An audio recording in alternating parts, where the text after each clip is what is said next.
Kære byrådskolleger, for ikke så længe siden, så har vi her i den her sal vedtaget den nye kernefortælling for Kolding Kommune. Nogle af ordene i den, de vigtigste nøgleord, det var sammen om. Det er budget, som rigtig mange af os, inklusive direktion, rigtig mange medarbejdere og på tværs af partierne har knoklet med, havde jeg derfor i skitsen kaldt Sammen om fremtidens Kolding. Jeg kan så fornemme, at det der ord sammen om kan tolkes lidt forskelligt. Så derfor vil jeg gerne her i aften fortælle jer alle sammen, hvad det var for nogle ting, som Radikale Venstre gerne vil bringe med til budgetforhandlingerne. Vi har et budget, vi kalder Sammen om fremtidens Kolding. Et budget, der leverer på alle tre bundlinjer, den sociale, den grønne og den økonomiske, og holder sig inden for de ansvarlige budgetrammer, som vi alle sammen har aftalt. De budgetter, som vi har liggende på bordet i aften, de ligner jo på mange stræk hinanden, og vi har jo også arbejdet sammen om skitserne. Ja, det startede faktisk for lang tid siden, hvor vi inviterede nogle eksperter ind for at fortælle om, hvordan man kunne arbejde med en ansvarlig økonomisk kommuneøkonomi i fremtiden. Vi kaldte det strategiske prioriteringer. Vi var enige om, at vi gerne ville væk fra den grønthøstermetode, som vi havde brugt i mange år. Vi var enige om, at vi ville væk fra jojo-økonomien. Altså den økonomi, hvor vi bruger fuld fart, masser af kroner, og så må straks bespare af remmer og tøj kan holde. For det har vi prøvet i rigtig mange år, og det var vi enige om, at der skulle vi ikke hen igen. Og derfor bad vi direktionen og forvaltningen om at lave en lang række analyser, der skulle kigge ind i, om der var ikke nogen steder, vi kunne gøre det lidt bedre og lidt anderledes, end vi gør i dag. Og det har vi stort set alle sammen været med til hele vejen. Og det, der lå på bordet, det vil gøre, at vi ikke skulle spare de næste 4 år. Det var noget af det, som blandt andet hovedudvalget har efterlyst i mange år. At der var politisk mod til at prioritere. For en kommune har nemlig brug for en stabil og robust økonomi. Vi har brug for en vis likviditet og en buffer, der kan stå imod, når de besparelser, vi måske troede var mulige, alligevel ikke helt kan lade sig gøre. Når det specialiserede område igen stikker af, når der kommer energikrise, krige og corona omkring os, så er der brug for, at vi kan stå imod.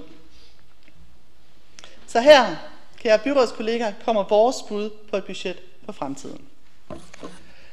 Det radikale budget, det er børnenes budget. Vores første og største prioritet er børnene. Det er den allervigtigste investering for fremtiden, og jo før vi kan prioritere dem, jo bedre. I Kolding Kommune, der har vi mange dygtige pædagoger og stærke dagtilbud. Men hverdagen er under pres. Alt for ofte står pædagogerne alene med store børnegrupper, flere og flere udfordrede børn. De kræver høj faglighed, det kræver god tid. Det kræver også, at vi tør give slip på regler og få mindre dokumentation. Og der skal være tid og ro til, at pædagogerne kan gøre det, de er bedst til. Hvor børn trives, og hvor forældre kan aflevere med ro i maven. Og hvad vil vi så gøre? For det første, så vil vi have flere uddannede pædagoger. Det vil vi i alle vores daginstitutioner. Børn skal have tid, de skal have nærvær, og de skal have pædagoger, der har faglighed til at give dem et løft. 2. Vi ser flere og flere børn, der er udfordrede.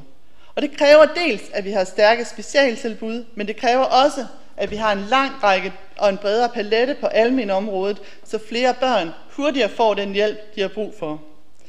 Et par måneder er nemlig rigtig lang tid i et lille barns liv. Så derfor vil vi opprioritere PPR og styrke efteruddannelsen i pædagogerne ude i praksis. Det har vi allerede rigtig gode eksempler på. 3. Vi vil kigge på glidende overgang. Nogle steder fungerer det rigtig godt. Andre steder er det virkelig udfordret. Og vi har brug for at kigge på, hvordan vi skaber meget bedre overgange i børns liv. Også selvom der er nogen, der så vil få en lidt senere skolestart. 4. Vi vil gerne give flere børn mulighed for at få jord under neglene og få mere natur ind i børnenes hverdag. Alle undersøgelser viser, at børnenes trivsel og sundhed øges, når de kommer mere ud i naturen. Og derfor har vi sat en grøn pulje af, der skal skabe grønnere og vildere legepladser og gøre så, at flere kan komme afsted på tur. 5. Hjemmepasning. Vi vil igen gøre det muligt med hjemmepasning i Kolding Kommune. Rigtig mange forældre vil nemlig gerne passe børn hjemme i en kortere eller længere periode.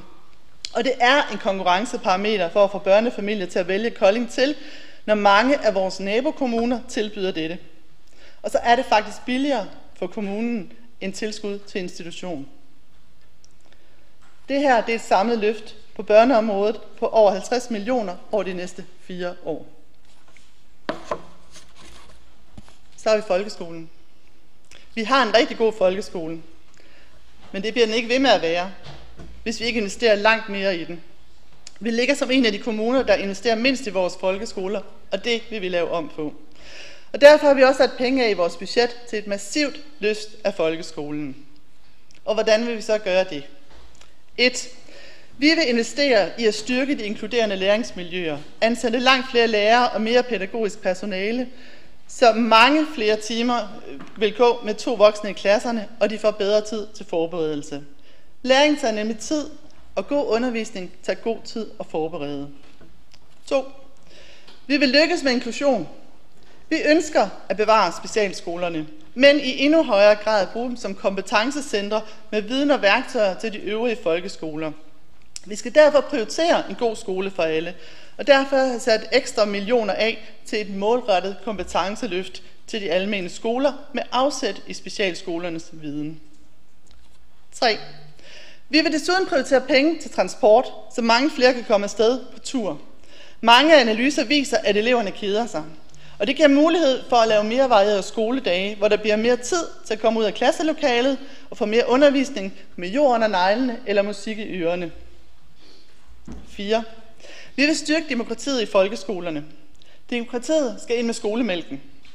Vi vil derfor sætte en demokratipulje af med et beløb per elev, som elevrådene kan få lov at disponere fuldstændig over. 5. Vi vil i gang sætte en proces med at få internationale skole eller et spor på skolerne i Kolding, der er internationalt. En stor del af vores befolkningstilvækst er nemlig international, og vi går glip af vigtig tilflytning og arbejdskraft fra den højeste liga, når vi ikke har det tilbud. Vi har IB på KG, nu er det tid til, at grundskolen også får et internationalt løft. Det er et løft på godt 100 millioner over de næste 4 år. Det radikale budget er også de unges budget. Vi vil prioritere de unge. Kolding skal være cool for unge, så de har lyst til at blive hængende, til at komme her til at studere og har lyst til at komme tilbage igen som voksen. Og hvordan vil vi så gøre det? 1. Vi vil starte med de yngste unge. Vi vil rykke en stor del af ungdomsskolen ned i Nikolaj, sammen med Games skabe et kreativt kulturmiljø med værksted, scene, film, kombineret med pop-up ungdomsskole i lokalområderne. Vi vil gentænke ungdomsskolen, så det bliver en aktiv del af vores fælles folkeskole med spændende valgfag inden for kultur og erhverv, og for eksempel give de unge mulighed for fritidsjob i værkstederne. 2. Vi er ikke det største campus i Kolding, men vi skal være de sejeste.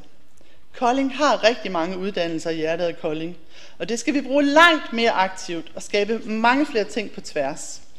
Et fricampus, hvor vi på tværs af uddannelserne arbejder meget mere sammen.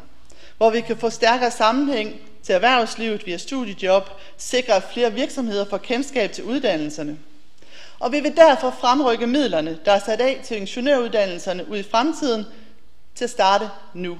Vi tror på, at et stærkt campus nu kan være det, der tiltrækker ingeniøruddannelser på sigt. De penge skal vi ikke vente med og ud i fremtiden. 3. Kultur skaber fællesskaber.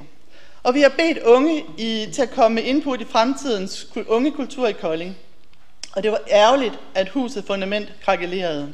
Og mens vi venter på et nyt projekt, så vil vi lytte og omprioritere kronerne, blandt andet i kulturudvalget, målrettet unges ønsker og behov, for eksempel til flere fleksible puljer.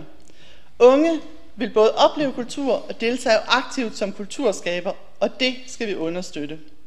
Et eksempel er, vi har 17 brugerstyrede huse til ældre, men hvad har vi egentlig til de unge? 4. Unge der har talent, skal styrkes. I Kolding, der styrker vi meget på sportstalenterne. Det skal vi også gøre på kulturområdet. Vi vil gerne sætte fokus på det, bevare sportsklasserne, samtidig med at vi på kultursiden også sætter spot på fremtidens talenter, både dem i spotlyset og dem bag scenen. De radikales budget, det er også et grønt budget. Fremtidens kommune er bæredygtig og langt grønnere end det, vi ser i dag. Det er da derfor et meget grønt budget. Fremtidens bæredygtige kommune skaber vi nemlig sammen, og Kolding skal være en markant grønnere kommune. Vi vil derfor prioritere en lang række miljø- og naturindsatser, fra skovrejsning til stenrev, fra bæredygtige fødevarer til rent drikkevand, indsatser til at styrke Lillebælt i balance og vores klimasikring. Og derfor har vi også sat ekstra ressourcer af til den grønne trapart, så det ikke bare er noget, der bliver ved snakken. Vi vil styrke vores bæredygtige indsatser til at samarbejde langt mere på tværs af kommuner, aktører og erhvervsliv. De kommuner, der for alvor har rykket på den her indsats, har lagt initiativet i en særskilt enhed, hvor der kobler det bedste fra kommunen og erhvervslivet sammen. Og vi er som de eneste her i salen, dem der vil sætte ekstra ressourcer af til bæredygtighedsindsatsen med en ekstra ressource, både i Bæredygtighedshuset og i Business Kolding til at få løftet indsatsen. 3. Vi vil gøre byen grønnere. Hvis vi skal kunne se 3 træer fra vores bolig, hvis hver område skal være dækket af 30% træer, og hvis der maks skal være 30 meter til en park eller et grønt område, og det er det, vi har skrevet, vi vil i vores 2050-plan, så skal vi i gang nu. Det her budget kan slet ikke ret langt nok, men vi skal i gang med at plante træer, og det skal vi gøre nu. 4.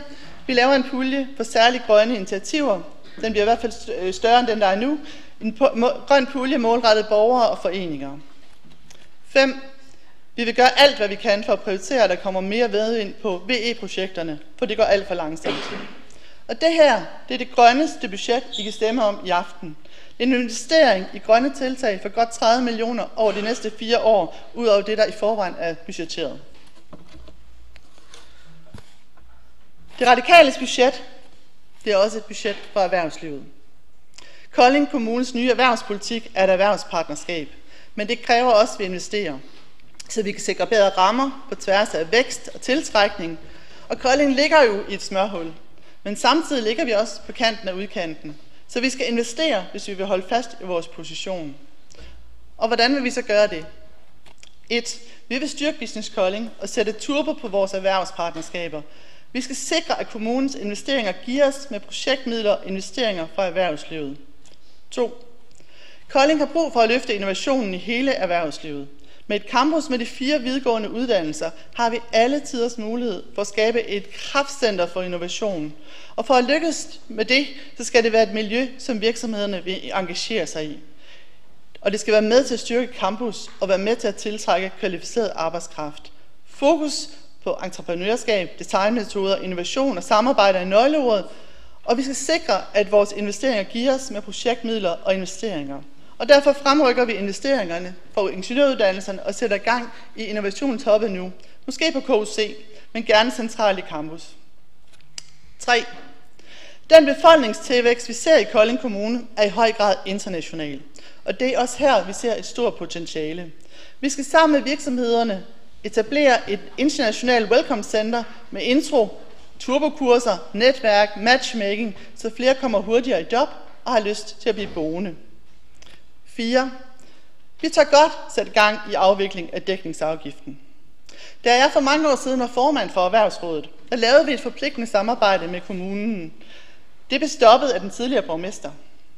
Vi har et stærkt erhvervsliv, og samlet set leverer virksomhederne de bedste resultater målt på produktivitet, eksport, iværksætteri og vækst sammenlignet med andre kommuner i regionen. Men Kolding er samtidig den kommune, der har de højeste ejendomsskatter for virksomhederne. Erhvervspartnerskaberne mellem kommune, uddannelsesinstitutioner og virksomheder, det rummer nøglen til at kigge på det. Vi har nemlig brug for at investere i erhvervsudviklingen, og derfor ser vi en langsom reduktion, så de udfases over en længere periode, og vi foreslår, at vi inviterer til topartsforhandling mellem partierne og erhvervslivet og får lavet en plan for investering og udfasning af dækningsafgiften, samtidig med at erhvervslivet kan bidrage til nye måder at investere på. Ja, vi er ikke færdige nu. De Radikales budget er også Midtbyens budget. Midtbyen den er udfordret, og den kræver en massiv investering. Og det er ikke fordi, vi så ikke vil resten af kommunen, men en midtby er en indikator for, hvordan kommunen er. Så når vi investerer her, er det til gavn for os alle. Vi har brug for en massiv investering i udvikling af midtbyen, så planer og intentioner bliver til virkelighed. Fremtidens forskere og alle andre siger faktisk, at det skal være en oplevelsesby. Så hvordan vil vi gøre det? 1. På den lange bane er der brug for en masterplan, der sikrer, at vi skaber sammenhænge og øger kvaliteten af midtbyen. Vi skal koncentrere gågaderne til boliggader, meget mere grønnere midtby, man kan hænge ud i, p-huse i randzoner og en meget fredeligere midtby, hvor der bliver plads til den bløde trafik. 2. På den korte bane opprioriterer vi rengøring, kobler det med byguider og vagter, der skal hjælpe folk på vej og styrke trygheden. Der skal ligeledes sættes midler af til dekoration og midlertidige byrumsinstallationer, så der kommer synlige forandringer allerede i morgen. 3. Vi skal skabe langt mere aktivitet i byen, og det handler både om store mega-events og mindre events rundt i kvartererne. De årlige traditioner skal udvikles, og nye skal skabes, og det skal gøres i tæt samarbejde med aktørerne. Vi vil derfor øge bylivspuljen markant, målrettet mere liv i byen, og vi vil ansætte bylivsplaymaker, der skal koble kræfterne, understøtte udvikling og koordinering af alle aktiviteterne. 4. Der sker meget i Kolding, men det kan være rigtig svært at finde ud af. Vi har i dag rigtig mange steder, hvor folk skal orientere sig. Vi samler alle portaler og ressourcer i én samlet kanal på tværs af kommune, kultur og kommercielle interesser. Det gælder for eksempel Oplev Kolding, Kolding Venue, Destination Trekanten, så der samarbejdes på tværs, og det skal delvis finansieres af kommercielle kræfter. Vi skal ligeledes sikre, at der skabes fysiske søjler rundt i byrummet, så man også fysisk kan se, hvad der sker. 5. Vi har brug for en ny type organisering, der er armslængde fra kommunen og alligevel tæt knyttet til den kommunale. Det kan være en bymidte-taskforce, eller den, de har lavet i brobyggerne i Middelfart, hvor man har en særlig bylivsplaymaker, men også en bylivsbooster eller konsulent, der skal tilknyttes Business Kolding og detailværket og være med til at tiltrække nye butikker, styrke de eksisterende og få møbleret rundt og flyttet rundt på folk, så de bor de steder, det passer bedst. Kort sagt, mindre snak og mere action i bymidten. Og det har vi samlet set sat godt ekstra 45 millioner til, ud over det, der i forvejen er sat af til drift og anlæg. De Radikales budget er selvfølgelig også kultur. Kolding er kultur. Det er en af vores styrker, og det skal vi styrke og dyrke. I dette budget prioriterer vi mere kultur, blandt andet i bymidten, mulighederne for Museum Koldings udvikling, spiller op til levende musik i skolen som en del af indsatsen for at få meget mere kultur i skolerne. Og kulturen er også her løftestang til mange af de andre politikområder. Og selvom der ikke kunne rettes et komma i firkløverbudgettet, så er det alligevel rart, at det kunne få et radikalt afsæt, fordi det var os, der fik listet budgetnoten med Museum Kolding ind under døren, da den ellers var glemt. Vi ønsker nemlig at understøtte udviklingen af Museum Koldings udvikling i Staldgården. De historiske længer skal ikke længere være spøgelsesbygninger i midtbyen. Det skal syde af liv, og lokalhistorien skal blive levende igen. Det kræver fundraising og med kommunen som medfinansiering. Så vi vil forpligte byrådet på at følge Museum Koldings udviklingsplaner og være klar til at sætte os sammen og drøfte, hvordan vi kan prioritere en kommunal medfinansiering, hvis der opnås tilsagn fra eksterne fonde til realisering af Staldgårdens potentiale. De Radikales budget er også for den aktive fritid. Her har vi prioriteret vand. Vi har brug for meget mere vand og finde langsigtet løsning på svømmehallerne. Fritidsområdet er dog et område, hvor vi på mange måder ved, at der er overkapacitet. Så her har vi primært fokus på, hvordan vi kan bruge de kloge kvadratmeter endnu klogere, så flere kan bruge dem og få gavn af dem. De Radikales budget er også socialt. Og på socialområdet har vi en drøm, som vi heldigvis deler med flere andre partier her i salen. Vi har nemlig en politisk ambition om at skabe fremtidens fyrtårn og kraftcenter for social økonomi og frivillighed i det gamle posthus i Kolding. Et midlertidigt hop, der kickstarter og en større satsning på frivillighed og deltagelse. Posthuset skal være levende, dynamisk og indbydende sted, der dyrker fællesskaber, inklusion og mangfoldighed. Og vi ønsker at styrke frivilligheden markant og få Frivillig Kolding ind som en vigtig aktør. Det skal ligeledes være med til at understøtte Kolding Midtbyudvikling med dens centrale placering som velkomsten til Kolding. Vær et aktivt og åbent mødested her i verdensmålskvarteret. Her har vi sat penge af til Kickstart, så vi kan få en mere indbydende indgang, få flyttet en statue, så man kan have udeservering og få gjort lokalerne meget mere inviterende. Ja, det er et midlertidigt sted, måske, men lad os nu gøre det midlertidigt permanent og gøre det til et langt federe sted og få lavet det fyrtårn. 2. Vi har fredet værestederne. Det er vigtigt for dem, der har det sværest. Vi er dog nysgerrige på den analyse, forvaltningen har lavet, om der er noget, vi betaler for meget for, og om der er nogle målgrupper, vi faktisk ikke har tilbud nok til. På socialområdet har vi derudover prioriteret de tiltag, der arbejder mest med forebyggelse og fællesskaber.